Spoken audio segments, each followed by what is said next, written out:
नमस्कार मित्रांनो, आपण पाहत आहात कृषी क्रांती सेवा यूट्यूब चॅनल। 2-4 दिवसापूर्वी जे काय हवामान बदलामुळे आपल्या कोंबड्यांना सर्दी झाली, श्वास घेण्यास त्रास होत होता आणि हगवण पातळ झाली त्यांना, प्लस पुन्हा डोळ्यात पाणी येणे आणि श्वास घ्यायला आकाशाकडे तोंड करून तोंडाने श्वास घेणे असे त्रास होत होते। तर त्या त्रासामध्ये जवळपास आपले 50% नुकसान, जवळ 40-50% नुकसान झालेले। तर त्याच्यानंतर आपण इंड्रोटास BH तुम्हाला दाखवतो बघा, ते औषधाची बॉटल वगैरे आपण हां इंड्रोटास BH हे एक औषध यूज केलं होतं, विमरल एक केलं होतं आणि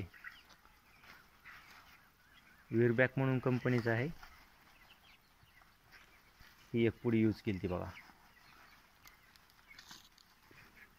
तर ह्या ट्रीटमेंटमुळं 2-3 दिवस ट्रीटमेंट चालू ठेवली, त्याच्यामुळं बरेचसं रोगाचं नियंत्रण झालेलं आहे ह्या ठिकाणी।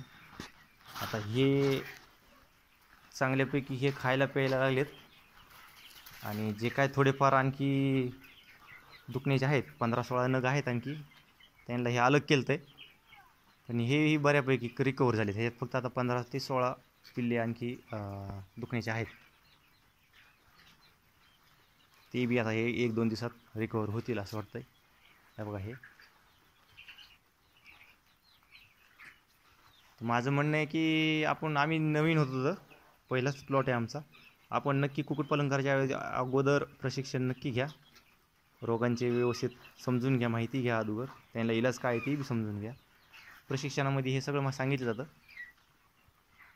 नक्की प्रशिक्षण घ्या आणि मगच ह्या व्यवसायात उतरा। 2-3 दिवसांनी आणखी नवीन एखादा व्हिडिओ टाकला जाईल, जेव्हा हे एकत्र केले जातील सगळे। तर आपण हा व्हिडिओ आवडल्यास आपल्याला नक्की लाईक करा, शेअर करा आणि सबस्क्राईब करा। धन्यवाद।